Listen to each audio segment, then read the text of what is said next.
testing. Can y'all hear me now?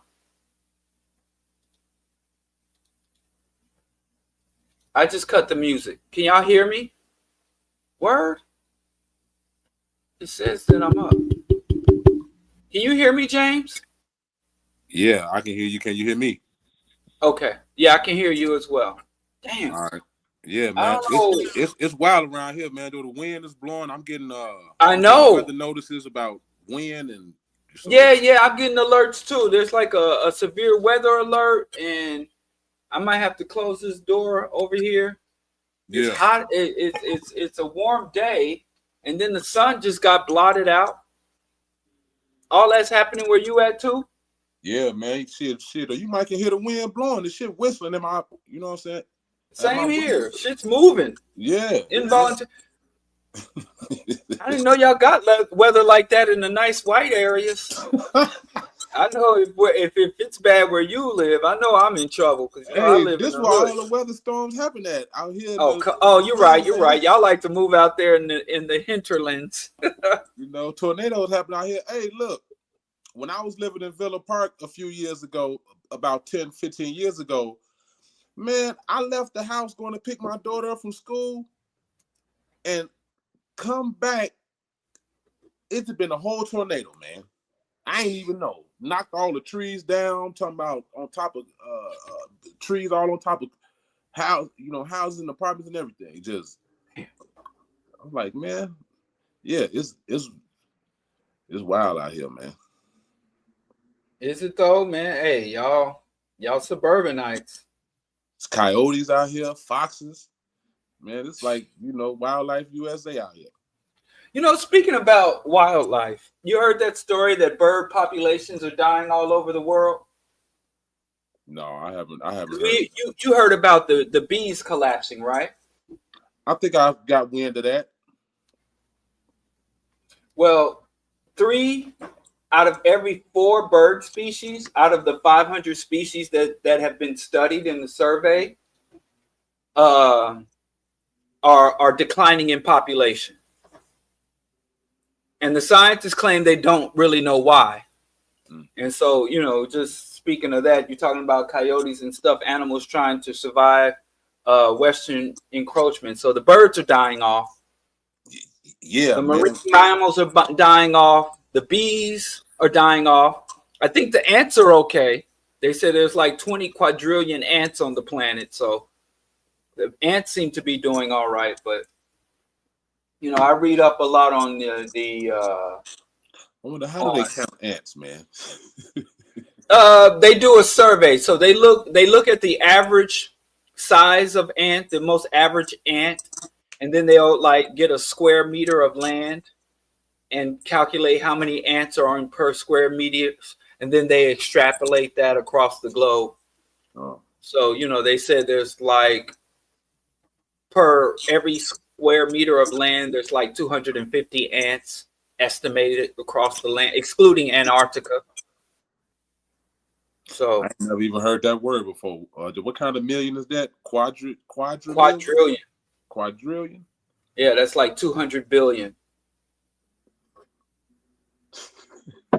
Yeah, so that shit is, 200 billion? That don't sound all that much when you're talking about how much money dude got. About 400 billion? 400 billion. Don't Elon Musk got like 400 billion or something? Shit, I don't know. I stopped following that kind of shit because that shit that ain't even real. No, I mean I don't follow it either, but it's just. I think it's like 200 billion, 423 billion. Jesus fucking Christ! So I just, 400 billion. So he's creeping up. That's not even fucking real, yo. He got as much money as it is ants out here. Nah, not even 1%. A quadrillion just blows like. You said 200 billion. Elon has 400 billion. But the ant population is quadrillion. 200 quadrillion. And you said a quadrillion, 200 billion. So it's 200 billion so many times. Okay, I got you. Yeah. Oh, but back to the birds. The birds are dying off. The ecosystem is polluted, and they claim they don't even know why the bird populations are declining because, and I love when they say they can't really determine why. But bees are dying off, and now that the bees are dying, the birds are dying because you heard of cascading collapse, like if lower species like the earthworms, or if you look at the ocean, the phytoplankton, like the lowest animals on the food chain, those are like anchor species. And so when the phytoplankton die off, then the smaller fish die off, and then the fish that eat that fish, and the fish that eat that fish. And we don't even recognize the low level collapse until the larger species that we can actually see die. So if the hares or the rodents die off, and then, like you said, the coyotes start to die off, and then it just starts all to collapse. So these small creatures and human beings think that we have, because of technologies, have evolved beyond dependence on the ecosystem. Like we create our own environments, like things that animals and lesser beings depend on, because we are spiritual, supernatural, made in God's image, and we have eternal afterlife. We don't have to worry about the soil. Like, where do coyotes even come from? Like, is that even a native animal to Illinois? The coyote? Yeah. Yeah. It's I don't. Yeah, I think it's yeah. Coyotes are all over the world, but I've never seen them growing up. I grew up in Missouri, so I used to see coyote, raccoon, deer, all manner. I lived in a small suburb right outside Chicago, but I mean, I've seen deer, but I've just not really seen a coyote maybe until about 20 years ago. I seen one off the expressway. Well, the issue is, first of all, people like you are moving out into their territory. They're not moving. So as the experts, I'm not moving out there. Look, this already been out here, man. Don't be doing that. I'm saying, as humans move into their territory, it's kind of funny. Like, people will buy a house in the exurbs. They don't want to live in the city. They go buy a McMansion 20 miles, 60, 50 miles outside of the city, and then be like, what are the coyotes? Y'all moving in on the coyotes. They not moving in on you. But yeah, because all this out here is really, man, this wildlife, man, for real. Like, no, it's not wildlife. I never seen this shit growing up until I moved out here. Yeah, but it's not really. Yeah, but these, and another thing, that as animals can't survive in their natural habitats because of various reasons, everything from climate change to human encroachment to pollution to the animals they prey on die off. Animals basically follow, just like immigrants, they follow resources. Right. So the animals follow the food. So if you're a coyote, these little dogs out here, man, they was right, but shit on the news. Human beings like ground squirrels and wild rabbits and muskrats and certain bird species, the animals that the coyote eats are dying off. Yeah, they starting to eat. And as we kill off wild animals, we also create an abundance of domestic animals. So you got chickens. Like, the most common bird in the world is the chicken. And we got billions of dogs that we have. So the wild dog populations are dying off while we're breeding new and new breeds of dogs for our own comfort and companionship. So the coyotes have to come into human areas, or areas humans have cordoned off for themselves, and prey on whatever's there, because we've disrupted the ecosystem. Yeah, man, they eat the little fur balls, man. You know what I'm saying? They had to do a news report on it. Like, watch y'all little $3,000-$4,000 dogs with the motherfuckers in the house. Why don't y'all come from out there? Hey, they ain't talking to me, man. I ain't got no little bitty dog. You know what It's I'm saying? not just about the dog, though. Have you heard anything I said? No, but no. But I know what you said, though. But I'm just saying, though. But look, at the time I moved out this way, I was married, and my wife wanted to leave the area we was in. I didn't get no pushback. You know what I'm saying? You know, she wanted to leave, we left. And then she got another job in Detroit. Well, yeah, in Detroit. We moved to Pontiac, and I was there for 3 months. They was there for about 6 months, and decided to come back. And this is where we ended up at. You know what I'm saying? We couldn't find where we wanted to go, so this is where we ended up at. Okay. So, you know what I'm saying? If it had been up to me, I'd have stayed where I was. Blame the females. No, look. No, yes, this is good. This is good. This is how you get big. Because look, I'm gonna tell you what happened. I'm telling you, just blame these females. No. That's how you blow up. That was an incident that happened. Both our cars got broke into on the same night. I woke up when I heard my window get bust out, and she was just like, "Man, I'm up out of here. Though. I ain't doing this." You know what I'm saying? So, okay, you know, I understand. Yeah, we got to do black flight.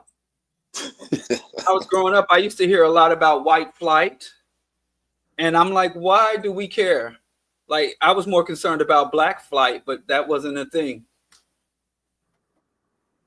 Man, like, yeah, I don't think there's not enough of us to move anywhere but if a population does get so, you know, because I'm saying where I'm from was an all white area, and all of the surrounding areas was all white.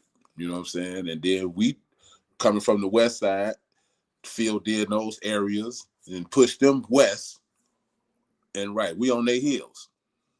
Right. So, yeah, I just, when I hear people from the suburbs and the exurbs complain about the wildlife, because I was out there way west, northwest, and I see that they're building on a lot of agricultural land, and they're encroaching. I see them cutting down a lot of the forest preserves, and there's like no attempts to coexist with the ecosystem out there.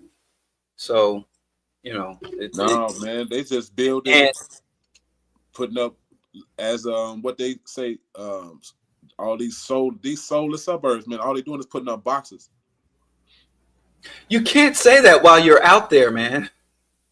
Hey, man, look, man. I know what it is, man. I see. But you keep talking like you're not part of it. That's peculiar to me.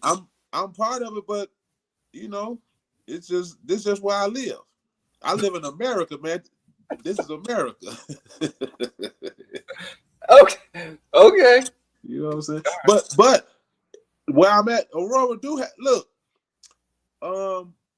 It's an organizer out here I've met before. That's part of Black Alliance for Peace. They be doing stuff. It's actually a Martin Luther King Park and street out here. You know what I'm saying? So tokenism. Yeah, you know what I'm saying? It has some black history. It's a black population. Here's my thing. If you live outside of the city, I think that the people who live out in the areas should be cultivating or curating or preserving the land. You know, I think to live out there and to drive those cars all around and shop and live at the strip malls, eating all that animal flesh and drinking all them animal excretions, to me, it's just not a very, not Pancho, that's sympathetic way of life. Yeah, Pancho, exactly. Yeah, I've been to a couple of events they had. But yeah, man, look, no, man, I don't participate in that. I don't do that, bro. I ain't been on that life. I ain't been in that life, man, in almost 20 years, man. You know what I'm saying? So when I moved out here, I had you know, I had started my transformation. You know what I'm saying? Yeah. Before I left. And so, y'all need to stop asking me where's Geechee. Ask Geechee where's Geechee. Why are you asking me that? Geechee I don't know where Geechee be at, huh? I said, Geechee tab, man. Geechee, you know what I'm saying? Be moving and grooving. Okay. If I knew, I'd tell. Y'all know I snitch. I tell them. I tell. I'm not a gangster. I have no obligation to keep anybody's secrets. You know. So anyway, beyond that, no skip tonight either. You know what I'm saying? He's down there. I don't know what he's waiting on. Oh, he look hot too. Let me see. I did see. I know if it's hot in Chicago, it got to be broiling in Mississippi. Oh, okay. I see him. What up, Getting there? And this is how rumors start, bro. We got to get an intro for this, man. I love this show, Class Con. That's a dope name. We got to get an intro, Skip. You know what I'm saying? Dope intro, man. We got to let everybody know we coming. I heard there was some sinning going on in here. You know what I'm saying? So we were just talking about the destruction of the declining bird populations. Scientists said, you know, in North America, that they studied 500 different bird species and found that 4 out of every 5 bird species is in a state of decline. That they're not thriving, their numbers are declining, their territory is declining, their habitats are all in decline. So within a generation, we could expect a significant level, an extinction level event amongst the birds. Everything from the bald eagle to the little robin except the ones that seem to be doing the best are the invasive species that do disrupt ecosystems as opposed to help to preserve the ecosystem. And then James was like, I don't give a shit as long as I get my suburban McMansion and I can drive my big truck and eat my, animal flesh. And he's trying to justify living in a way that is so disruptive to the planet's ecosystem and the survival of species, including our own. That's where we are. I'm just catching them up. I live in a 2-bedroom apartment, Skip. Y'all want to take a tour right quick? I lived in a house one time, man, and you would have hated me, Diallo, because that's what I'm talking about. Man, look, in my back, look, we used to come home, it'd be deer about 7 feet tall in the driveway. I'm talking about we got shit running all through the street, man. Just everything back there, fox, eagles, man, everything. But not no more, right? Like I said, y'all talk like y'all moved to them. They didn't move to you. You moved out there to their habitat. Hey, I'm just saying. Look, but who am I to judge? Hey, look here, man. Yeah, because coming from where I come from, I think the wildest thing I ever seen, you know what I'm saying, was a squirrel or a deer.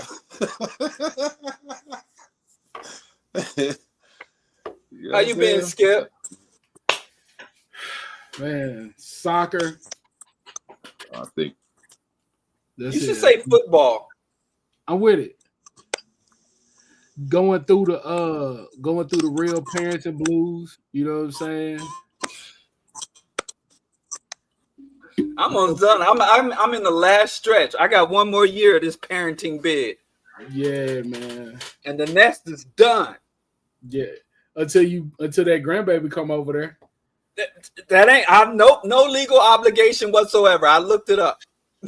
I have no legal or fixed obligation. So I'm Diallo talking about telling on everybody. I'm finna tell on Diallo, right? So I hit him up. I was like, "Hey, bro. Hey, what you got going?" He was like, "Nothing. Watching the grandbaby." Yeah, so I'll let you know what I'm saying. Volunteer. I'm telling you, legal obligation. That's why you and Natalie not gonna be able to keep up with me and Erica. Let me tell you something. Straight up. After next year, lose my number. I'm officially no longer I'm officially no longer legally obligated.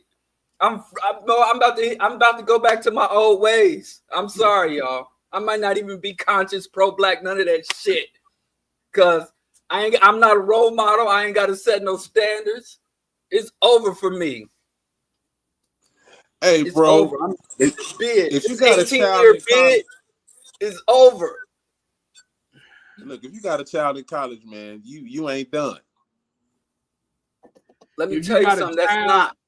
I have no legal obligation. You can't call the police. You can't call family services. You can't call child support. Then it's done. It's a wrap, son. The boy say son.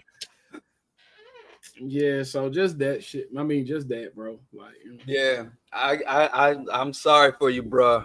Yeah, I'm sorry for you because my time is coming to an end. Couple of more graduations. I think I got an art show. I got to pretend, go walk and look at this mediocre stuff and be like, oh, wow, good job. Time is almost up. That boy doing all that cap. Boy, as soon as that grandbaby do something. But like I said, you don't understand the legality. I'm talking about the white man paperwork. I'll be off the white man paperwork. I don't know, boy. I've been savoring this day. I'm just saying, y'all not gonna recognize me and Dr. Mingo. I might get a man unit. Boy say he gonna get him a wig. I had an old ear piercing. I might re-pierce my ear. Maybe get a tat. I don't know, man. It's so many options. So many options. Anyway, have you opened your community? I guess y'all don't care. I guess we'll move on from the dead birds. I mean, listen, bro. Exactly. If it ain't deep fried, yes, y'all don't care about the birds, right? And I just want to say this, bro.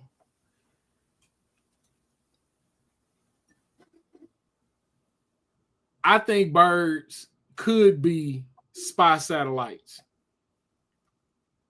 I was watching a YouTube short today where a parrot found a dead body.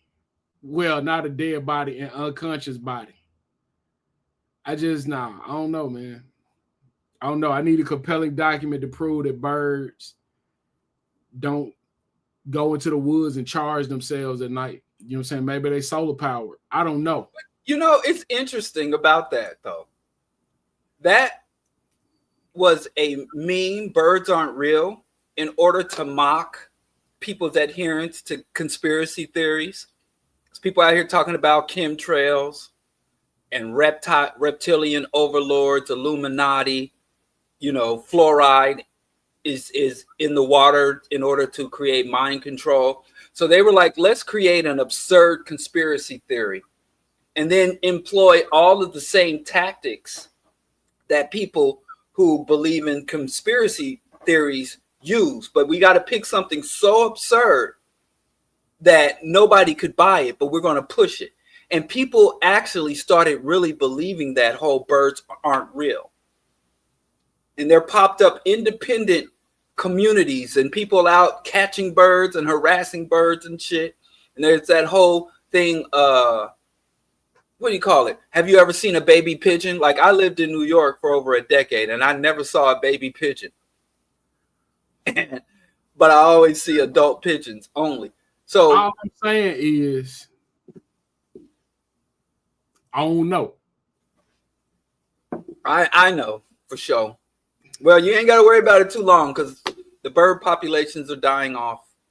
And the EPA. So what you attribute it to, Diallo? Huh?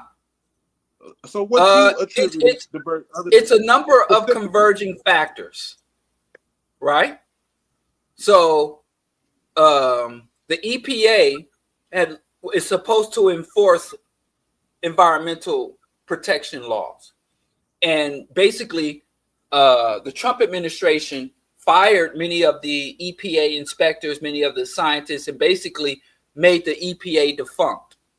And many of us have reached the conclusion that there's nothing good coming out of the federal government. The government is bad. So government is nothing but COINTELPRO and carpet bombing. So there are many beneficial government agencies, and I just lost my revolutionary credentials saying that there are beneficial government agencies. There are many beneficial government agencies that work in the background that help to protect animals or protect our well-being that we give no attention to, because the better a beneficial government agency does its job, the more we are able to ignore its existence. We only recognize government agencies when they fuck up, because if they're doing their job and doing it well, we don't acknowledge that they exist. See, I don't think that governance and bureaucracy is inherently bad. And I recognize in a society, in a complex society, you're going to need some level of governance. And that's why they were saying we can't have large complex social relations without some type of rules, enforcement, regulation, oversight. But the libertarian capitalists have said, going back to Ronald Reagan, that the government can't do anything. The government is inefficient. And we watch movies because the capitalists control the media. We watch movies, read articles. Government is bad. Union is bad. And everything that the common man has some potential to influence or control is bad or dysfunctional. And we have to go to the market. And so all that to say, your question is what's causing the birds to die? It's climate change. And some are even saying everything from windmills kill millions of birds. They're saying 5G is disrupting migratory patterns because birds use the magnetic field of the earth for their migration, to guide their migration patterns. Birds also use environmental signals to start their breeding cycle. But you might, in the dead of winter, you might have some warming spell, which will enact the bird's breeding cycle, and then you'll have a deep freeze coming. And so there are environmental pesticides, wildfires, human encroachment. We want to have bigger houses further and further away from the city.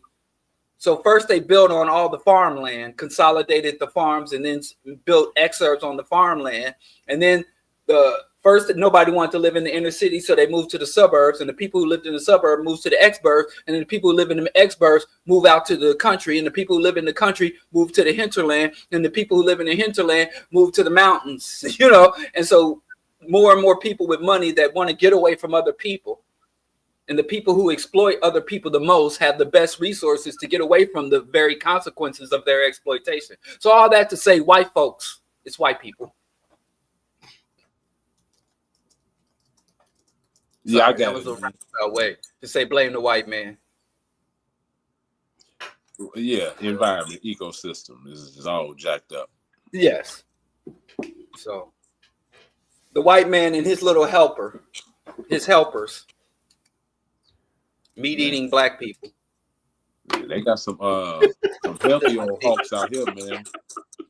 They got some healthy old hawks out here. I seen a hawk land on the balcony about you know what I'm saying? They had to run the cat in the house. Yeah, I see. And in fact, I see more and more raptors. And there used to be a large parrot colony in Washington Park that's gone. When I first moved here, I would go to Washington Park, and in the creeks and in the small lakes there were crawdads. There were large colonies of turtles. There were several frog and toad species over there. It's all dead. It's all gone. If you late at night, you don't hear the crickets anymore. You don't see the lightning bugs anymore. Yeah, you're right about that. I don't hear crickets, and you hear them some bitches too. I don't hear them. I do not. I used to hear crickets. This is about the time. Lightning bugs. We used to go out and catch lightning bugs and all that. Yep. And the planet is dying around us, and they keep giving us synthetic artificial life, synthetic artificial relationships, and we are just fine And they talk about the economy every day. Trump's ruining the economy. Trump's ruining the economy. Trump is doing more damage to the ecology than he is to the economy. And we collectively don't give a flying fuck. Nope. You know. So, I mean, I was just talking about, you know, they had some reforms about the proper treatment of crustaceans. They made in Western Europe, in the EU, they made it illegal to boil crabs and lobsters alive. You had to humanely euthanize them before you could boil them alive. And when I was sharing that with other people, they were like, and that ain't gonna change nothing. That ain't gonna get us free. Like black folks, like, we want our reparations, we want our freedoms, and everything else be damned. You know, and then you're gonna have to spend your reparations money on oxygen. You're already gonna have to spend some of it on freaking water, fresh water. Yeah, man, that's this water thing, bro. Like, we paying for water, man. There's a water section in the store. Like, and I don't know, I mean, maybe that's a good thing, because, you know, but I mean, it's not a good thing, but I mean, if you don't have nothing to drink, but goddamn, like, I would never thought as a kid that I would be buying water as an adult. I don't buy water. It's just insane. You don't have to buy water. Well, I don't, but I'm just saying, like, you know, water Right. is being sold in a bottle. You know what I'm saying? Yeah, just buy yourself a countertop water filter if you don't like the quality of the water. Because I know some areas in this city have poor water and very heavy water, but you know, you can filter your own water and you can create better quality for less than you would spend on bottled water in a month. Yeah. Mm-hmm. I buy water filters for sure. Yeah. We got a little filtration. Anyway, I'm sorry to burden y'all with the death of the planet. Let's get on to something that's more substantial. No, man, that's important, man. You know, the air we I don't breathe think so, is bro. important. I don't think so, bro. I just What? don't find myself caring about the planet. Because, like, this is what I'm saying. Like, think about this, bro.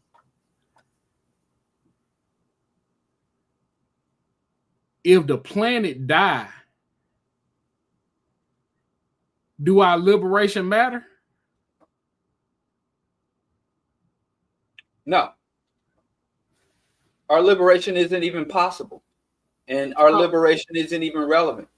You know what I'm saying? So you got to use your mind, brother. You got to use your mind, Diallo. Here's the issue. Diallo. Yes. Look at me.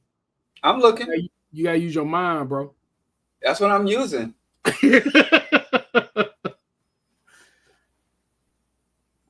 But the thing about that is preserving the ecosystem is our liberation. Because when the Europeans came, one of the reasons they said we were uncivilized and godless is because how deeply we were in tune with the natural habitat. They said we were primitive and backwards because we had not commodified we didn't cut down our forests. We didn't dam the rivers. We didn't domesticate all the animals and bend them to our wills. We didn't kill off all the predators. You take your children to the zoo and you go to the European section of the zoo. Every zoo I've been to has been divided. Asia, Africa, South America. I've never seen a Europe in the zoo. Europe had lions. Europe had bears. Europe had primates. Europe had the largest wolf species ever recorded in the fossil record, the dire wolf. But can you think, other than white people, can you name a major predator in Europe? Maybe a badger. I didn't even know they had badgers. Like, all jokes aside, I did not know that they had badgers. Like, I knew about the wolves, but they killed off and hunted everything to extinction. And that doesn't even count the plant species. Even the Sahara Desert is a byproduct of white invaders. You know, I was reading about the desertification of North Africa. And it goes right along with the Islamic Arab trade routes. And they would come to Native America, or they would come to Africa antiquity, and Africans would say that's a sacred forest. And they'd be like, these savages are worshiping a forest. But what they were actually doing was engage in ecology. You know, and when they come to the United States and they say our ancestors traveled these plains, the spirits of our ancestors are in the plains, in the grasslands. So we don't violate. Oh, these savage, godless Indians are worshiping the grass and the buffalo. When they were engaged in environmentalism, forest and ecosystem management. Oh, look at these primitives following these herds, these nomadic tribes. And so they called our preservation of complex ecosystems. And now we have scientists with satellites. We have scientists and satellites that have a harder time preserving and maintaining ecosystems than people who didn't have written words, people who didn't have a will, let alone drones and microscopes. So I think that if Africans got all the money, all the power, and all the independence in the world, and we relate to our environment the same way Europeans relate to the ecosystem and the environment, then we never got free of them. We didn't get liberated from them, we replaced them. So if we get liberated and we're still behaving the same way the people we got free from, then you never got free. If a woman is in an abusive relationship, she divorced that abusive man and move into her own place and start beating her own children and being abusive to the people around her, she didn't escape abuse. She's spreading the abuse. So in order to really get liberated, we have to stop behaving like them, not just stop being under them, but stop being like them. So yeah, I think that liberation is essential.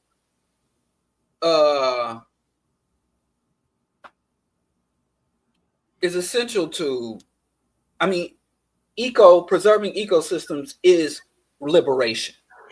Yeah. Person. But again, let's move on. I'm sorry to bother you. Can we talk about Pan-Europeanism versus Pan-Africanism? Are y'all familiar with that Trump just brought his first batch of white South Africans, Afrikaners to the United States? Work. That's wild work. How is that wild work? Send me your tired, your poor, your huddled masses. That's the American tradition. What are you talking about? That's America being America. Poor huddled masses, man. Them fucking colonizers, man, who mad that they being made to be accountable for they past transgressions, and now they leave because they don't want to share. They don't come over here and take somebody else's shit. What's funny?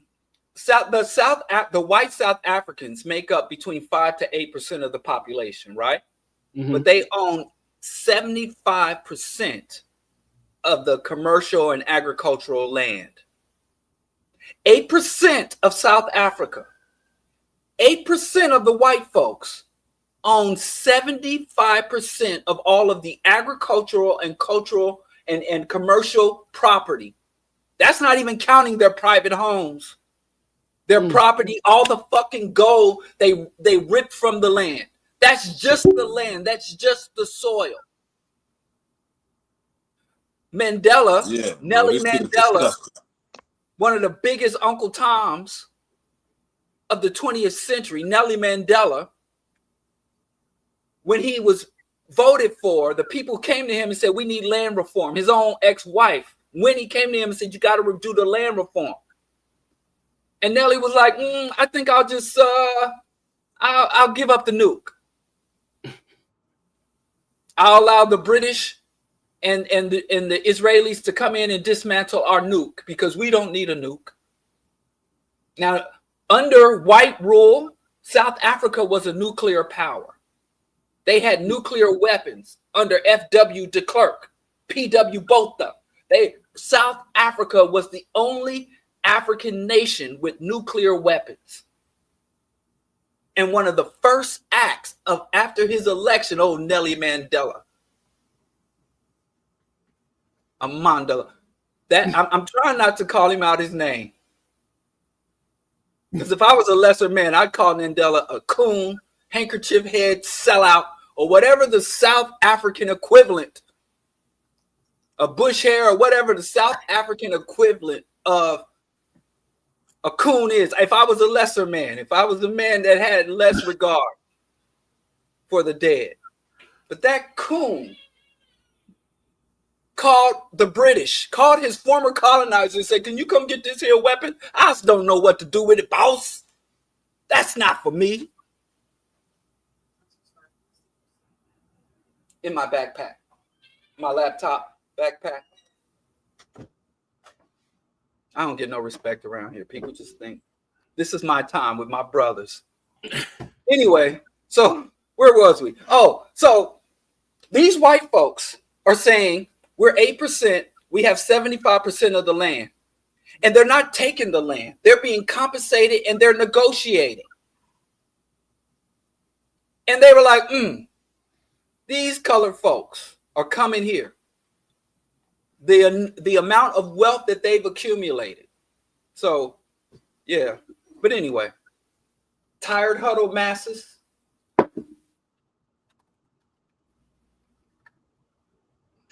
Bro, I don't even see how. I mean, you know, this is so plain. Even people who don't follow this shit, I see people who don't even follow the news. They talking about this shit. Like, they're upset. The hypocrisy is so blatantly clear that people is just like, oh my God. Can I tell you something though? What pisses me off about black folks? Okay. Okay. I graduated high school way back in 1992. And I applied and was accepted into the State University of New York Allied Health Program, College of Health-Related Professions, downstate New York. Brooklyn Church, right? And in that class, the vast majority of my classmates were white refugees. They were white refugees. Tuition, housing vouchers, stipends. There was this thing back in the 90s called the Balkan Wars. Serbia, Yugoslavia, many of the former Soviet states, when the Soviet Union said we're no longer the Soviet Union, we're becoming the Russian Federation. Many of those former provinces there was a power vacuum because you had the Soviet Union having all these white folks who were white, wasn't no black folks in sight. And the moment that the Soviet Union withdrew their military, withdrew their diplomats, their bureaucrats, they started back to slaughtering each other. And so that created mass migration. And the United States, under Bush, Bill Clinton Bush, brought in an uncalculated number of white people to this country and gave them all the welfare. And black folks didn't say nothing. And I'm sitting in class with them saying that now, especially the FBA, those type. They quiet as a church mouse. I ain't heard them say nothing yet. Oh, because they worried about black folks. They hate black people. Over 400 refugees moved to St. Louis alone from former Yugoslavia. Over 400. The U.S. State Department gave over 107,000 refugees permanent resettlement. And, you know, there's a whole Wikipedia page to the Bosnian War. They brought them here in droves. So the United States has been granting sanctuary to white folks in distress, white down, for decades. And we, as a black community, sitting here acting like this thing is brand new. That's the only disturbing thing about it. It's not that black people are outraged. It doesn't upset that's not my issue. It's not that black folks are outraged, but the fact that we act like it's brand new. which means if we forgot that, what makes us think in 5 or 4 years this is going to be forgotten? You say this happened in what year, Diallo? It happened throughout the 90s, from 1990, 91, 92, 93. So from 1990, I think, to 1996 or 98, that program to bring white people and resettling them here. Bro, it's and many of them were ethnic Jews. Many of them were Jewish. It's funny, man, because there was this my second year in community college, before I stopped going, there was this, man, she fit that description, man. It was this lady. Yeah, I can, man, yeah. But I got another secret for y'all. Let's not go back to the 90s. Can we go back to just 2023, 2024? Y'all don't remember all them Ukrainians? Y'all don't remember? How many Ukrainians? Yeah, I remember, because I used to see them panhandling out here. I guess there's a shelter or something around here, and they used to be up on the corner. Over a quarter of a million. With the signs talking about refugees. I will please gifts. You know what I mean? They was out there. Rolled out the red carpet for all them white Ukrainians. Over a quarter of a million. And you know they lowballed them numbers. And I used to ride past, like, doing my deliveries and stuff. I used to see big ass flags in these, like, rural white neighborhoods. We support Ukraine with the flags. They flying the flags and all that old shit, man. So why are the white South Africans pissing y'all off? When I didn't hear a peep about the Ukrainians, I didn't hear a peep about the Bosnians. Oh, and let's go further back. All the Germans. You know what, Diallo? Because they made this was an event. I think they filmed this shit, like, this was news, right? This shit made news, right? I don't remember them doing them people. I say these motherfuckers was chosen, but I don't remember those other groups being, you know what I'm saying, put out there like that. But I do remember seeing them out here panhandling it and, you know, getting support from these certain communities and shit, for sure. Here's the bottom line. The United States, white folks in the United States did not have the reproductive capacity to outpace the indigenous populations or the forced migrant, the enslaved populations. Because you only needed, in some areas of the Deep South, there was like 100-to-1 ratio between master slave. So the Europeans understood, after the United States went from an agrarian society, a chattel slave agrarian society, to a industrial manufacturing society, they understood that in less than a generation, the white majority would be completely overwhelmed by indigenous people, migrants from the Caribbean and South America and Mexico, and the Africans here. They knew it. And they made a conscious effort to keep a pipeline of white migrants. And they couldn't even keep white, because, you know, white folks at that time defined white Anglo-Saxon Protestant.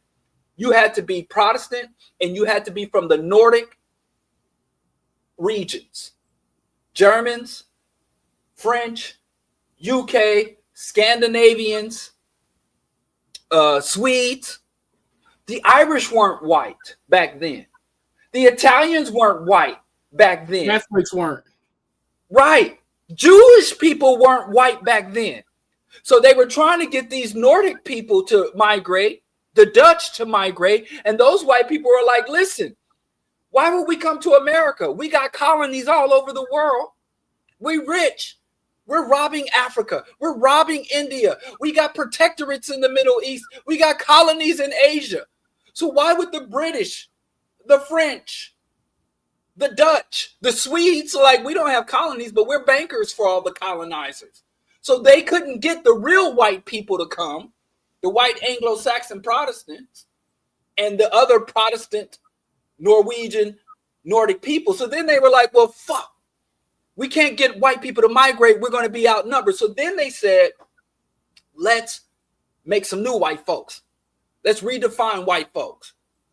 So Irish, abracadabra, Irish are white, abracadabra, Jews are white, abracadabra, the swarthy, olive-colored, hairy Italians, abracadabra, you're white.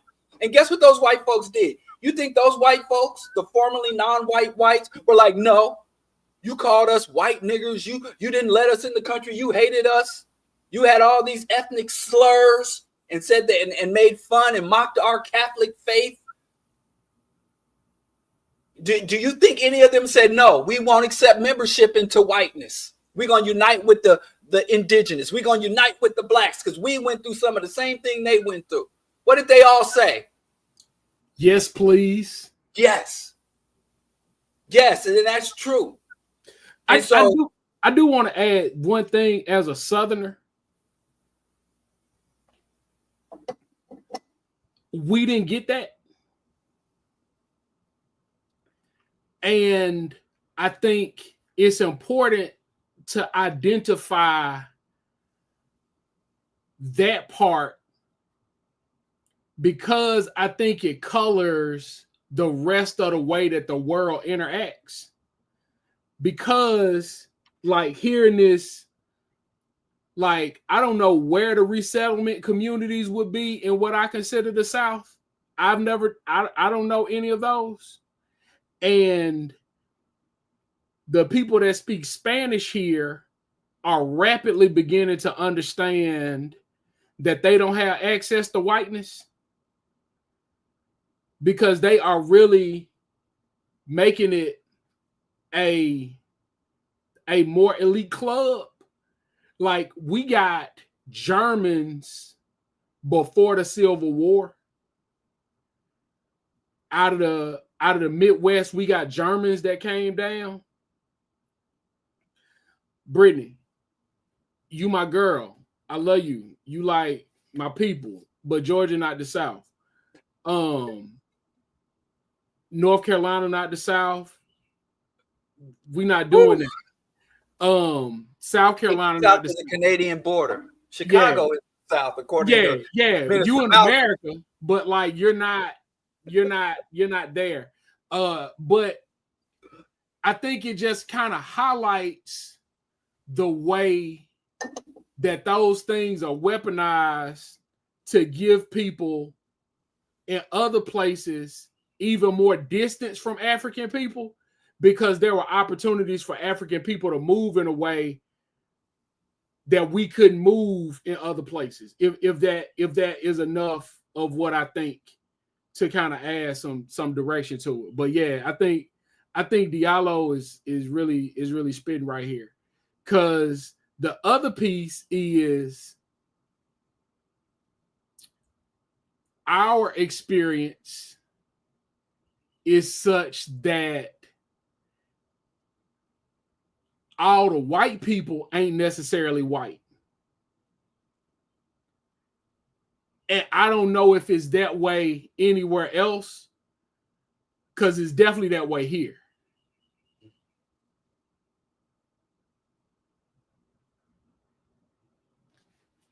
So I don't want people, because I see Sith Lord is working on y'all nerves. And Sith Lord, he is truly embodying the dark side of the Force, because saying absurd shit like this, because ADOS is like the absolute worst thing we could have in this time. The ADOS and FBA movements, if I was a white nationalist who prayed to Rambo Jesus, I would pray for the creation of the ADOS and FBA movement if it didn't exist. So we just sat here and talked about it, and we could go into more detail, because on the other side of artificially increasing the white population, they purposely and deliberately suppressed the black population from hindering our reproduction, obstructing our economic opportunities, engaging in biochemical warfare, engaging in economic warfare and psychological warfare, and also aggressively hindering and warping African immigration. So at the same time, whites have worked aggressively and unrelentingly to increase the white population, to suppress the black population. We are under genocide. If you look up the definition and characteristics of genocide, if we look up the definition and characteristic and characteristics of genocide, every single one of them applied to African people as white people defined it in the Convention on Genocide that followed the World War II. And let me tell you something else about white folks. White folks committed genocide on every populated landmass. White folks committed genocide on every populated landmass in this country for almost 5 centuries, and there was no such term or concept called genocide. Genocide was only conceptualized and written into the legal record after World War II. And all Hitler did, if you look up Lebensraum, all Hitler did is because when Germany lost World War I, they were not at the table to divide up the world with the British, the French, the Spanish, the Portuguese, the Dutch. They missed out on that. So they said, instead of making an overseas empire, because all of Africa is divided up, the New World is divided up, Asia is divided up. And the only places that weren't colonized and divided up were to the east. So he said, I'm going to employ the very tactics of invasion, concentration. I'm going to create reservations, systematic elimination, repopulating, colonial expansion, imperialism. But he said, I'm going to have a landed empire instead of an overseas empire. And he called it Lebensraum. And he moved to the east.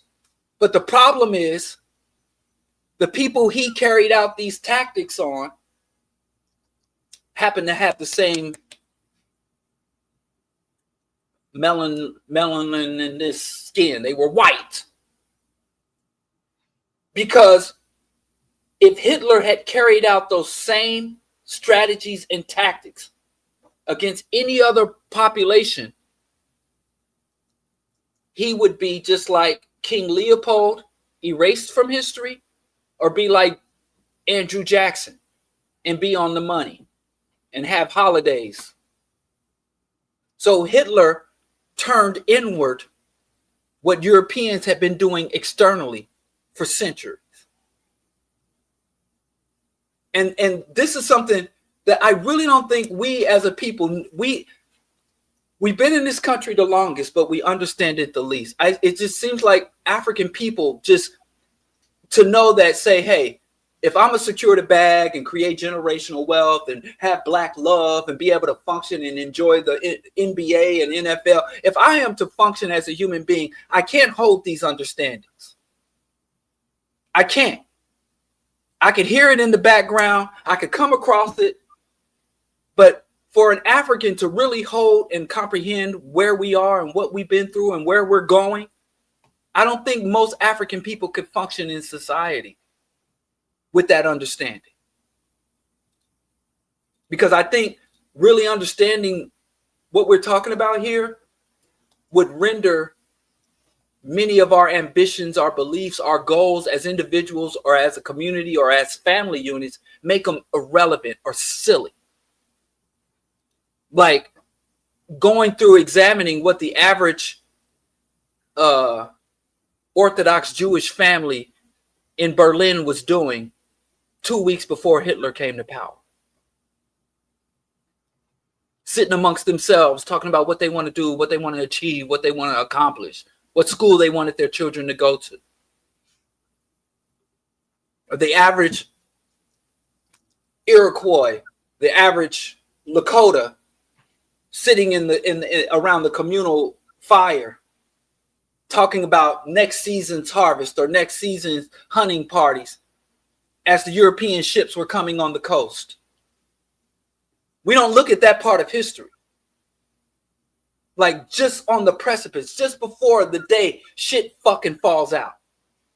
The bottom falls out. And when we do look at that point in history of just before the collapse, we look at the outliers, the preppers, the survivalists who already ran to the mountains and got their dried provisions living in a bunker.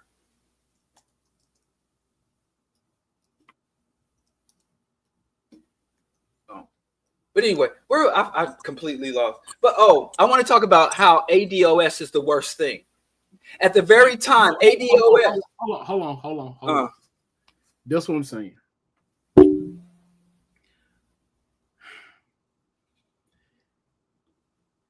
Can we please skip this part?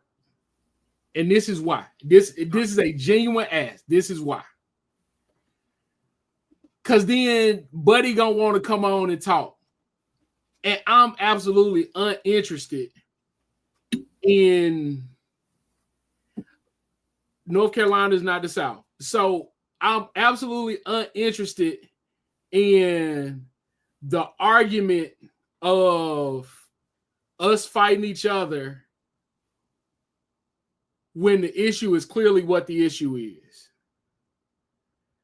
Like, I don't know, bro. Like,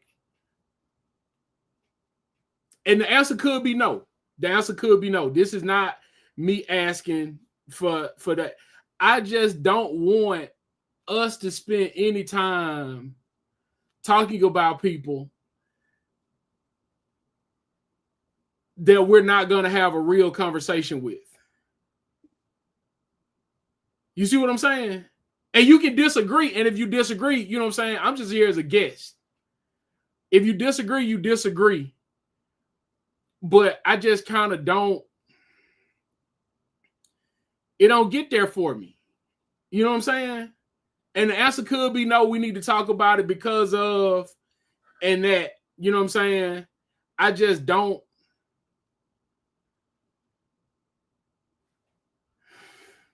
And I could be wrong.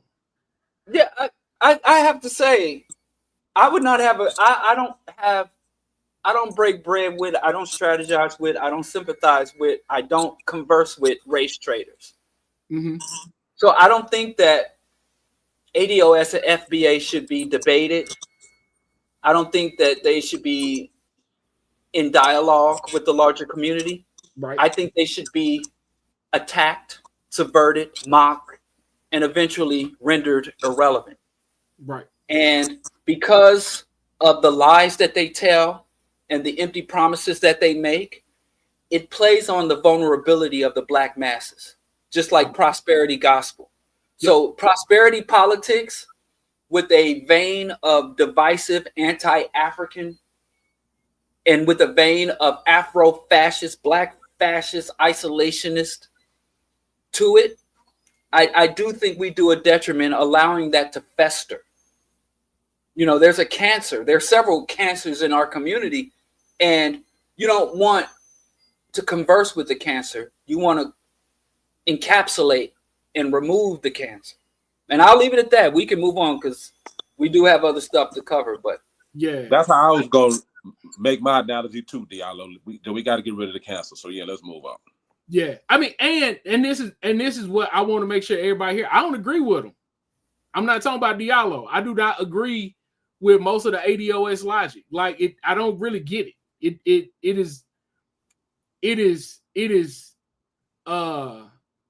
is nonsensical if you keep reading, right? Like it's one of the things that that Diallo and I talk about a lot, right? It is very clear that Diallo is an atheist. It is also very clear that I am not. I don't really have the energy to go back and forth with the atheists because the religion definitely contributes to the problem, But ultimately, if we remove the religion, we still have a problem.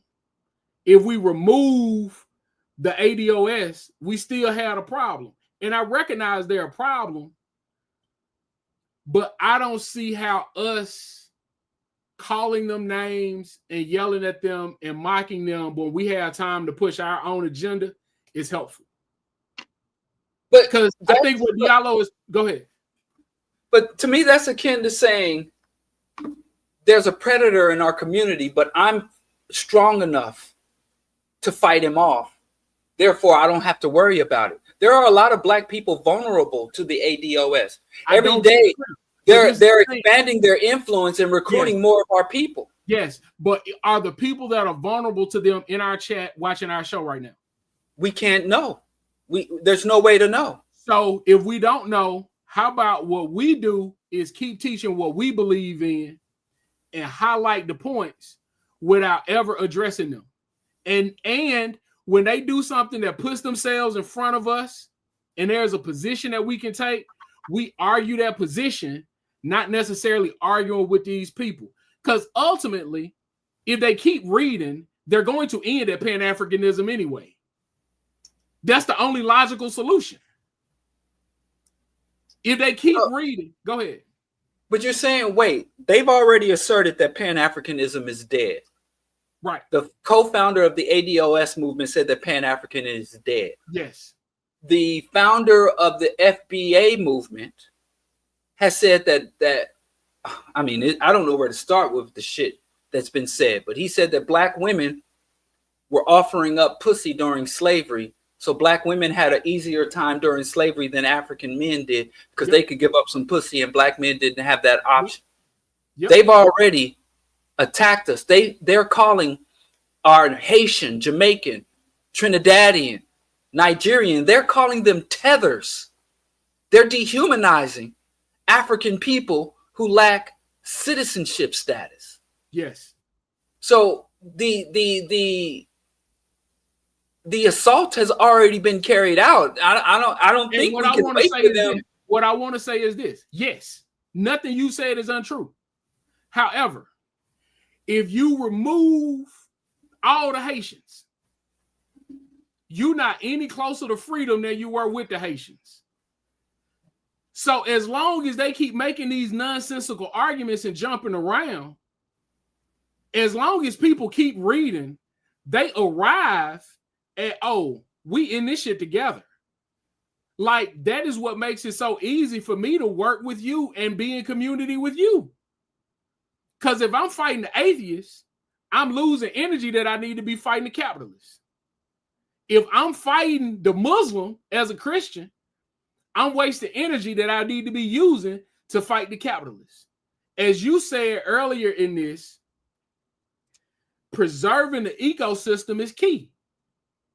So I would rather us use our time and energy instead of arguing with a wall that don't want to hear what the real solution is, to lay out our solution so clearly that when people hear that, they're able to be like, oh, well, what about this part? And if our answer is what I think our answer is, they don't have an answer for that. Like the fact that Buddy in the chat arguing and nobody's really talking to him, but people that agree with him, is a testament that it's not a real conversation.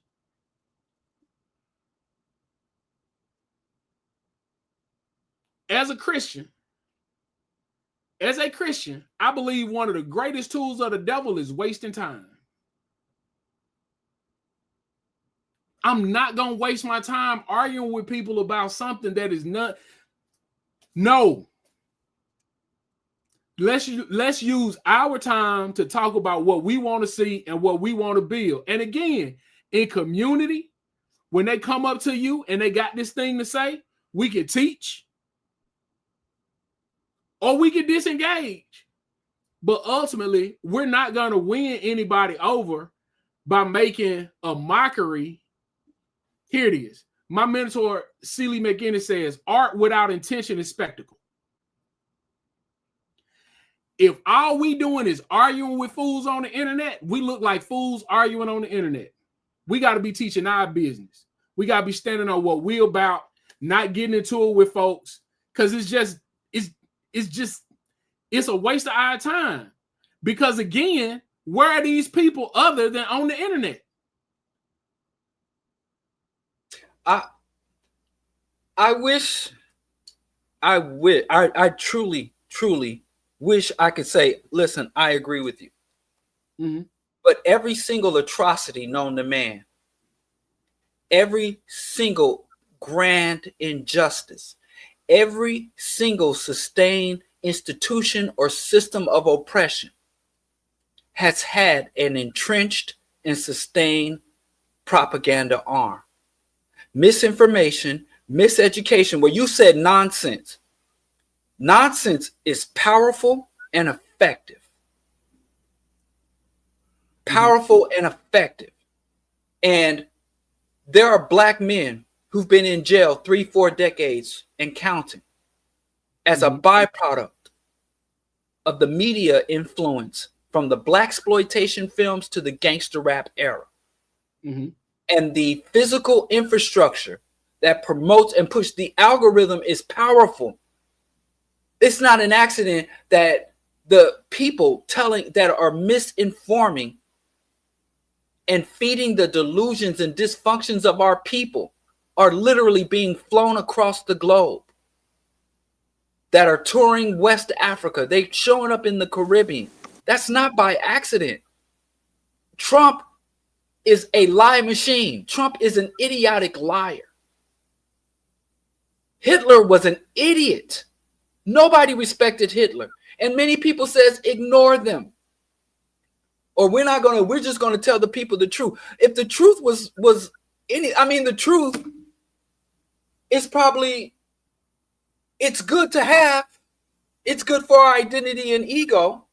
But if the truth cannot be presented, curated, and advanced, you have to weaponize the truth. It's not just enough to be right or to be good. Victory won't take, but that's my last point on that. Let's get back to Pan-Europeanism versus Pan-Africanism. I'll just say this, because this was the point I was going to get to. Black people rallying together based on our citizenship in America means nothing to America. Black people's status and our former contributions to the United States don't mean shit. The United States has shown solidarity and unity with white people who have waged war against America than it has with black citizens who have been the most loyal demographic in this country since its founding. German Nazis who waged war against the United States. Who lost the war. Who lost the war. Right. But they tried it. But they came for the king. They shot at the king and they missed. German Nazis were able to come to the United States. German prisoners of war were brought to the United States as captives and were able to use the white-only facilities that black soldiers fighting for the United States. And wouldn't let the black soldiers guard them. Well, they couldn't have authority over a white man. Exactly. And even now, look up Operation Paperclip. So anybody that thinks, let's rally around the fact that we're American citizens, we've been here for generations, and we've made strong contributions to this country. And every single one of the offsprings of those South Africans that came here, the offsprings of the South Africans that came here, the offspring of the Croatian, Bosnia, Yugoslavians that came here a decade ago, the offspring of the poor huddled masses that came here a century ago on Ellis Island. They're able to walk these streets of this country, even though our ancestors were here over 200 to 300 years longer than the average white person. Trump's family's only been in the United States. Trump's family has only been in the United States for 3 generations. Trump's grandfather was an immigrant. My grandfather was a U.S. citizen born. My great-grandfather, my great-great-grandfather. And before my family became citizens, they were chattel slaveries, going back to the 1600s. The average white person in this country is the offspring, been here 2 to 3 to 4 generations. And when their children leave the house, they don't have to instruct them, if a police pull you over, turn on the dome light and put both hands. Don't talk back. So it is insane for us to think that our citizenship means anything other than we have to pay taxes on money we ain't even made yet. That's all that's a Social Security card. You got that U.S. passport. That is not a rally point. That's all. And then now, let's talk about this. I'm going to give me a white woman. Guess what they're doing now? I thought you already had one. Yeah, I said I was in a yeah, I do. But I don't think she'll be able. You know, Trump's about to start paying white women to have babies. This was crazy about that. And these hard-headed white women don't even want it. This was crazy about that. I'm going to give you $5,000 up front. But because you got to pay to have a baby, you're going to lose money. Listen. Listen. If I swing at your face and try to slap you, are you still offended if I miss?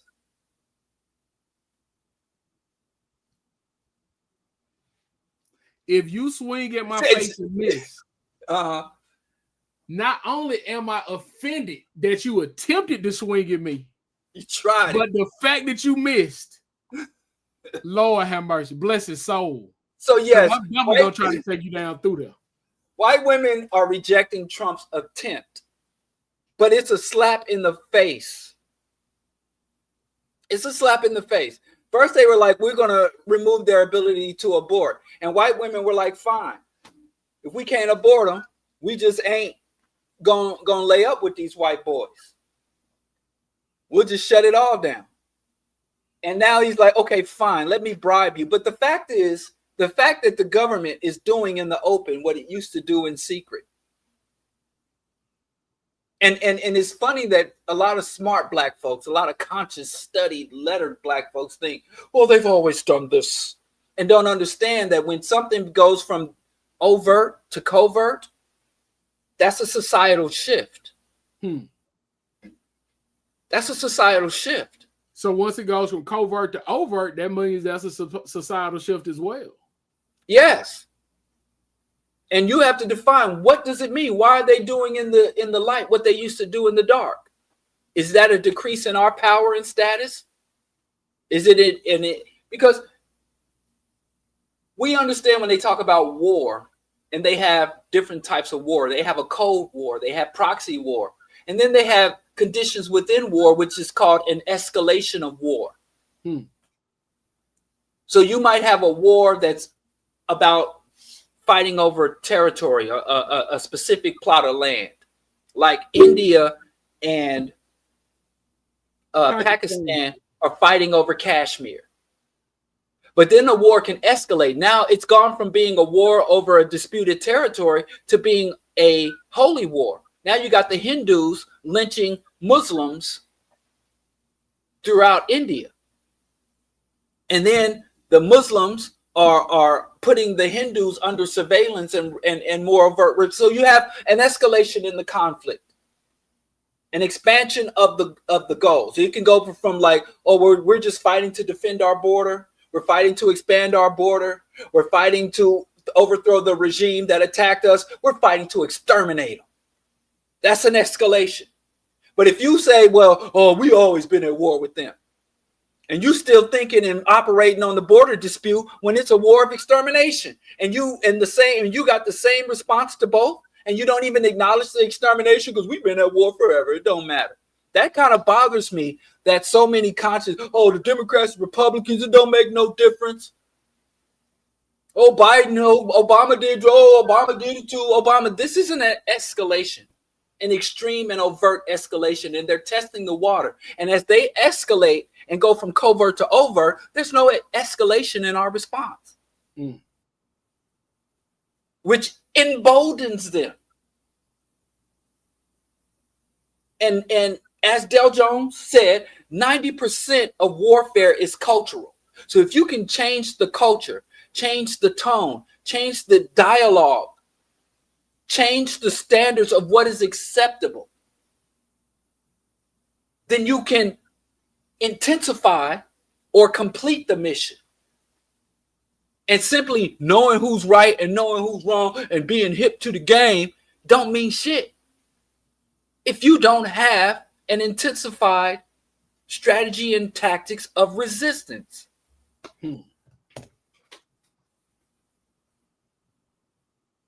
So, hey, hold on. I want to highlight this chat right here. Lord have mercy. Right.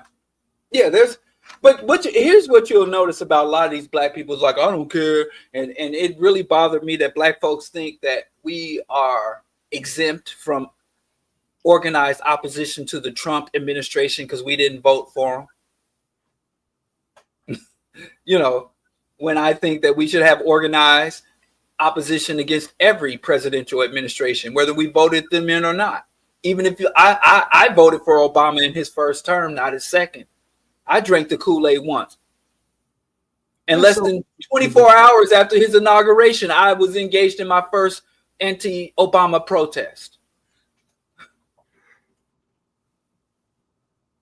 So I didn't vote that election, but I took my daughter to vote though.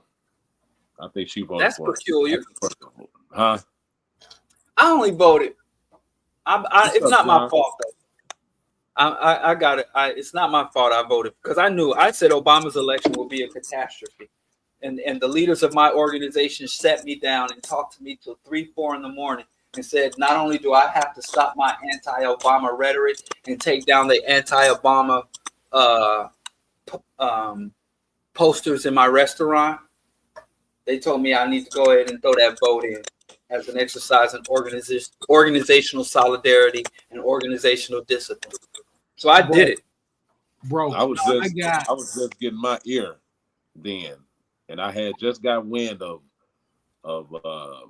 the anti-Obama talk, and so I got told by 2 black Republicans that I was an Uncle Tom because I was critical of Barack Obama. Republicans told you that? 2 black Republicans. They voted for him? Turn the other cheek. One boy told me, I done known him since I was in 8th grade. Dude looked me and was like, it's always been something wrong with you, even when you was a kid. Why are you like this?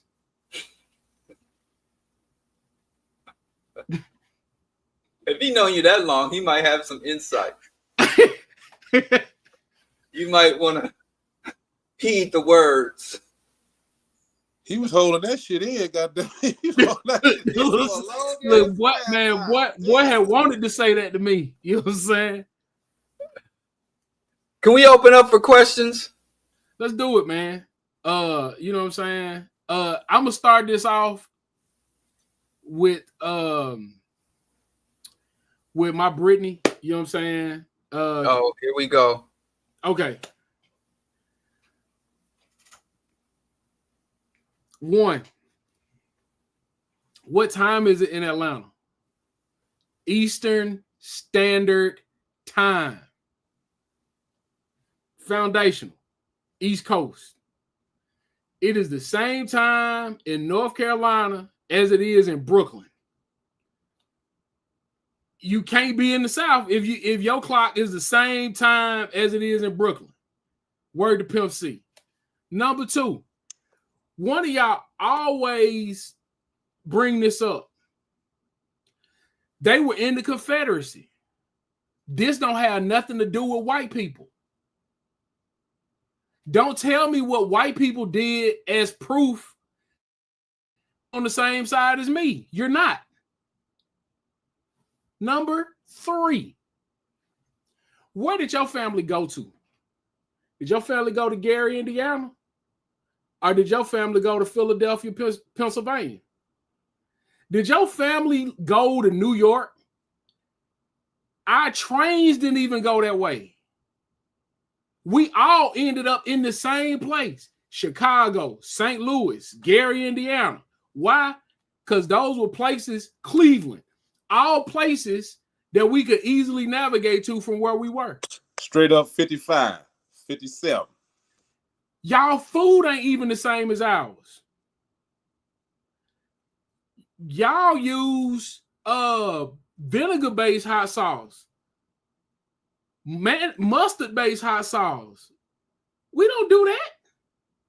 Alabama get freaky with the white sauce, but you know, we let Alabama ride with that, right? Because that's Alabama. The trades, the food that y'all grew, y'all have a lot more of an African connection. Ours is much more of a amalgamation of everything coming together in the South, because so many people got moved into the South to continue the trades. You didn't just go to Africa and pick up a group of Africans and be like, hey, give me Joe, give me Diallo, and give me James. No, Diallo was an expert technician when it came to radiological equipment. You had a hospital, you wanted a Diallo. Josephus made good videos and made good rap music. When you want some videos and some rap music, you came and got Josephus. When you wanted muscles and shit, you got James.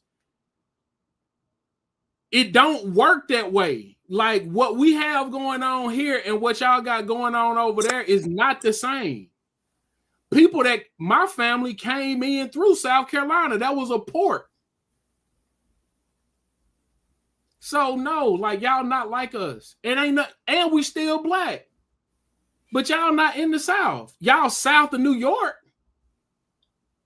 Y'all south of Maine. But like y'all not south. Like half y'all don't even touch the Gulf of Mexico. Florida not the South. Florida. That's Spanish. So no, like you're not in the South. And that's cool. Y'all didn't want to be from the South anyway until we got the popping and got cool on TV. Somebody told you on TV to be from the South. Y'all didn't have none for us. So no. And I love you. You know what I'm saying? Skip the thought about that shit there, man. Skip to put some. First thing, I've always scoffed at that statement, but now I might have to make that part of my conclusions and outlooks. If you're on East Coast time, you ain't the South. So that means Florida ain't the South. And Florida is the most southest of the South. Again, Florida wasn't even in America. Florida was Spain. But I grew up below the Mason-Dixon line. But they don't say you in the South, and then they say South Carolina in the name. Okay, South Dakota in the South. I'm distinctly not a Southerner, I'm happy to say. I did not let Harriet down. Our mission was to go north and stay north. Hey. I feel obligated to stay. I hate the cold, but I feel obligated to stay. I might fail my ancestors in a lot of ways, but one thing I'm going to do is stay north. White man. Geology. Hey, Robert. When I moved to Michigan, to talk about time zones is fake. When I moved to Michigan, I had never seen the sun go down. I had never seen the sun set past 9 o'clock before. When I got to Michigan, sun set at 10:30. Listen. I've never seen the sun set that late before. Listen. You talking about time zone fake now? I don't know. You know what I'm saying? Listen, my Brittany, I can't identify you because I'm not from where you from. You just my Brittany. You gotta identify yourself, but I just don't think you get to be like, hey, I'm in the South. Like, that shit is just baffling to me. Like, I just don't understand it. Like, I don't understand it. And what's crazy is is people from North Carolina listen to y'all music. Ain't nobody ever really like, man, come on, man. I just bro. And listen, don't say the South. Say you came up, you beneath that Mason-Dixon line. And I can't argue with that. But again, the Mason-Dixon ain't got nothing to, they don't have nothing to do with me. That's all our history. That's American history. And can I tell you something? I came up in Missouri, and Missouri is more south than Mississippi, and I'm gonna tell you why. Missouri was a slave state that didn't secede from the Union. So when the Emancipation Proclamation was issued, Missouri was in good standing with the U.S. federal government, and it legally retained its slaves.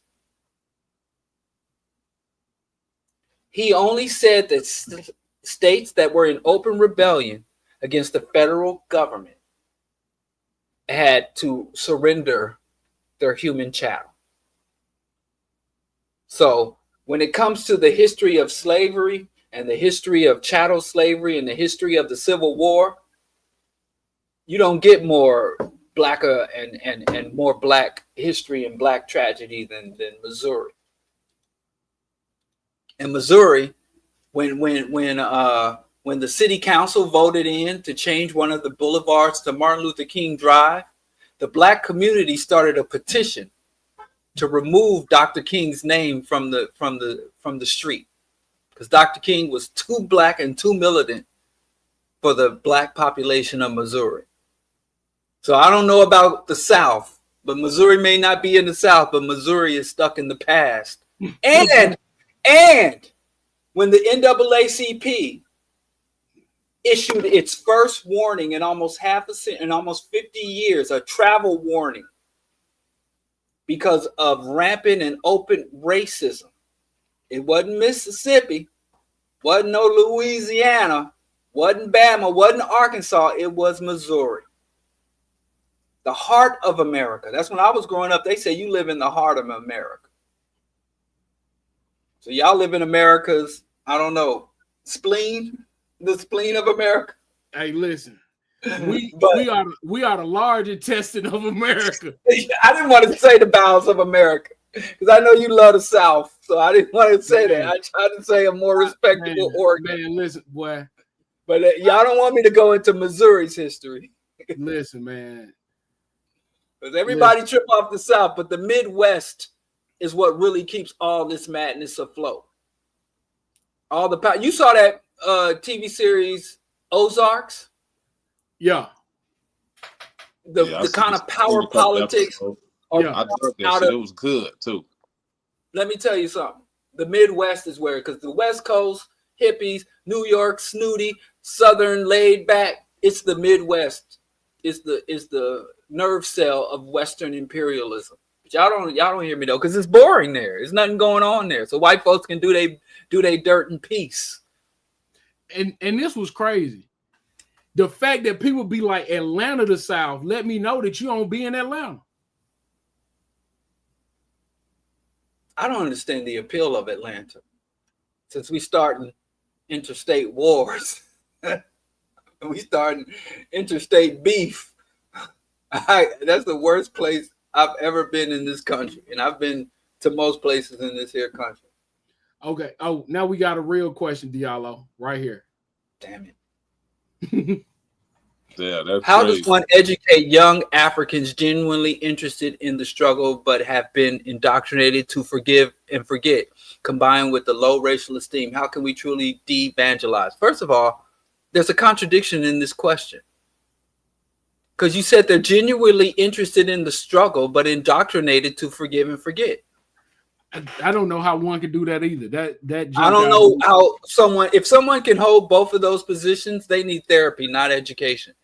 Because I genuinely interested in the struggle, but I forget. So why do you want to struggle if you have forgiven and forgotten? What are you struggling against? Something you don't remember or something you've forgiven? It ain't nothing to struggle against if you forgave it. You know what I'm saying? Right. I don't understand. So I can't really answer that question because I don't think the youth you've just created within that question actually exist. Because I can answer them separately. For the indoctrinated youth, you need counter propaganda and counter indoctrination. Education is irrelevant. Indoctrination renders someone immune to evidence. I'll say that again. The whole purpose of indoctrinating a person is to render them immune to evidence. Ooh. So if someone is immune to evidence, you have to, as Bobby E. Wright says, behavior is created and maintained by its consequences. So people who are indoctrinated to embrace the system and reject our history and our current reality, we have to. Hey, can y'all hear me? Yep. Yes. We have to create disincentives, physical barriers, social barriers, cultural barriers. We have to incentivize loyalty and disincentivize disunity and disruption. Now, there are several ways to do this. From going up somebody's head to not allowing them into creating viable, vibrant spaces and creating and basing access to those spaces on people's positive contributions to our just aspirations. As far as a young person who genuinely is interested in the struggle, you have to create organizations that equally extract and utilize their time, talent, and resources and feed back into them. Many of our even positive and beloved organizations are very focused on extracting their talents, time, and resources, but do very little to put back into it. So your organization has to have as many dances, socials, and fulfilling positive interactions as it does for grind, protest, organizing, and struggle. Sacrifice and validation and fulfillment can coexist. So you can check out Oba Tashaka's book, The Art of Leadership, probably best describes the practical application. Because we got the ideology, we got the understanding, we got the comprehension, but how do you practically on the ground on a day-to-day basis, when you got people waking up in the morning and say, hey, I want to do something good for my people. How do you, when they open that door to walk out their front door, what do you have them do? And how do you have them go about doing it? And how do you garner and sustain the resources and support that work? So Oba Tashaka is probably one of the best texts on that. And I think he's definitely still with us, and send him a message after you get his book telling him you got it. And that's not the complete work, but that's a good introduction. So I'll say that. All right. Yeah, let's put the title of that book. I don't want to butcher the spelling of his name, name. I wasn't sure about that. Her name. Put that in the chat. I would be interested in getting that for myself. And don't mention my name because I was supposed to drive him to the airport after this convention, and I was late. And you know, this is a brother who don't deal with CP time. So. And I'll put so don't say bro Diallo sent me, because if he remembers that convention in Kansas City that one year that they asked me if I could take him to the airport and I overslept. Still got him to the airport on time, but woo. But I didn't. Actually, my wife had to go and take him. That's so all I'm saying is don't tell him I sent you if you reach out to the Passionate Rebellion. I have not watched it. I'm gonna go see it tomorrow. And Diallo, what you got tomorrow? Have you seen it? No, my wife promised to take me out on a matinee to see the movie, and she stood me up. Y'all go see it what tomorrow? I'm going through. All right, that's it. You see a brother hurting, and all right, go on, move on. Go see it tomorrow, and then let's hop on and talk about it. Tomorrow's coffee day, and I got a contractor coming through. We ain't gonna talk about it till the evening, bro. Whatever happened to bootleg? Whatever happened to being able to go on 47th Street and seeing a brother with a blanket full of CDs and DVDs? What happened to that? I can't exist in this world, man. I'm gonna tell you something. If this was 1994, I would have seen it already, and all the other summer blockbusters, I would have already have seen them before they came out. If that dude had a table full of CDs, DVDs too, I would be wondering how can I play this? Like I don't have to watch. Oh, I forget. I'm sitting. You see, James, you sit here with a young brother. Like the only DVD player I got is in my car. I don't know how to do dirt online. I do my dirt in the streets. And Lord knows if my wife come and there's some kind of funny computer virus on her, she gonna be looking at me sideways. She won't believe. I'm gonna be like, baby, I was trying to watch Sinners. And she'd be like, nah, you was being a sinner. You think I'm looking at some, so I don't want to mess with the computer. My search history. Booty Talk 96. It took me years to get my search history together. So now that I'm pure, I don't want to go back to that place. Oh man! So don't be telling me I don't. Put the name of the Shaka's book, The Art of Leadership, Volume 1 and 2. Volume 1 is the one I'm referring to, but Volume 2 is good too. Y'all trying to get me in trouble. I would like to go see the movie. I would like to. But I can't promise. I could try. Like I said, my wife promised to take me out. I got all dressed up and sat by the door, and she never showed up. Stood you up. Yeah. Roxanne. Erica. I don't understand. What's the big, you know what I'm saying? What is people trying to see or get out of this goddamn movie, man? You know what I'm saying? I've heard only good things about it. Shit, but what's the motherfucking hoopla about? I've only heard good things about it. I haven't heard anything negative. I would like to remain positive. I hope it's something good. This the thing, bro. And this is what I say about any movie that people love. It go back to what Diallo was just saying. Like, I think sometimes, because I know I'm guilty of it. Hey, man, all y'all like this, man, I'm straight. You know what I'm saying? Like, I'm just going to avoid it all. But I think we can use stuff like this as an organizing tool. Like, we're going to talk about sinners. And can y'all give me till Monday to see it? Because tomorrow, like I said, I got a contract. And you know how they be like, we'll be there between 8 a.m. I get everything you saying. 7 p.m. This is what I'm saying. If we don't get to it pretty quickly, I'm just worried it'll fall off. And not because of you, because of me. Yeah, I know Saturday just can't. All right, man. Saturday is a mess for me, and I like to keep my Saturdays open because Saturday is coffee day. But like I said, you know how the contractors be like, we'll be there between 8 a.m. and 4 p.m. And you got to wait that whole span of time, and I can't miss dude. This is like the second appointment. Man, I'm a Bushman compared to Diallo. Huh? I said, I'm a Bushman compared to you, bro.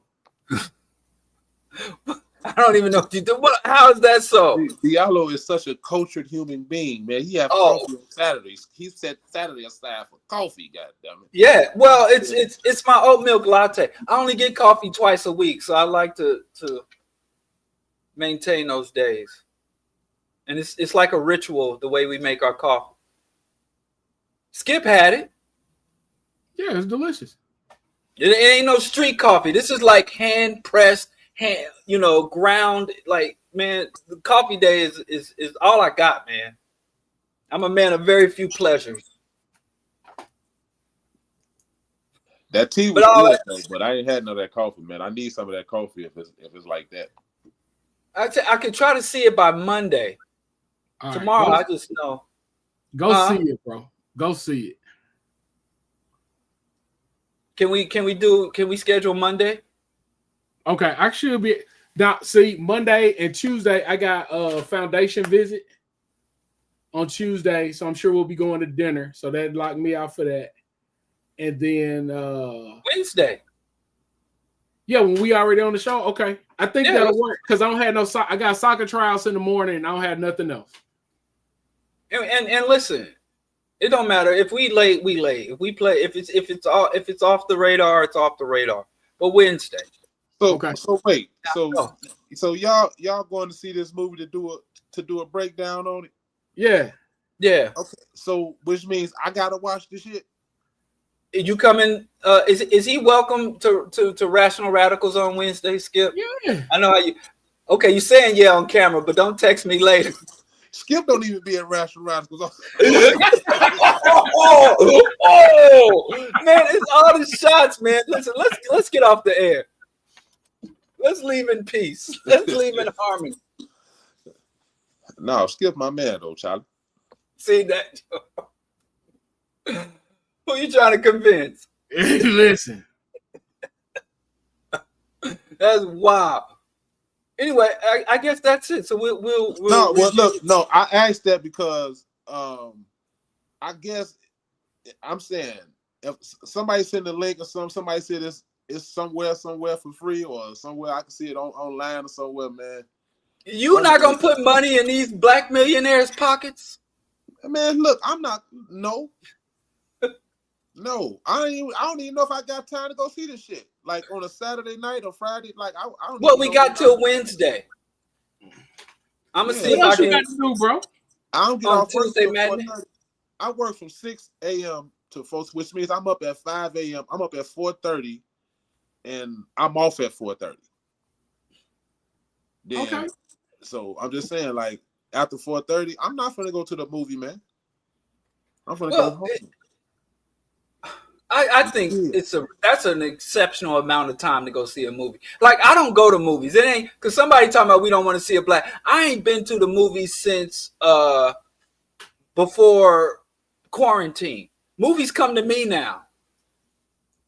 I just watch whatever comes up on the streaming services. No, bro, I don't go to movies. Movies come to me. I hate the movie. I don't hate the movie. I never seen it. I'm saying the act of going to see the shit. I'm not going to see nothing. You know what I'm saying? Because you don't. I know why. You ain't got no date. That could be part of it, but you know what? That ain't even it, man.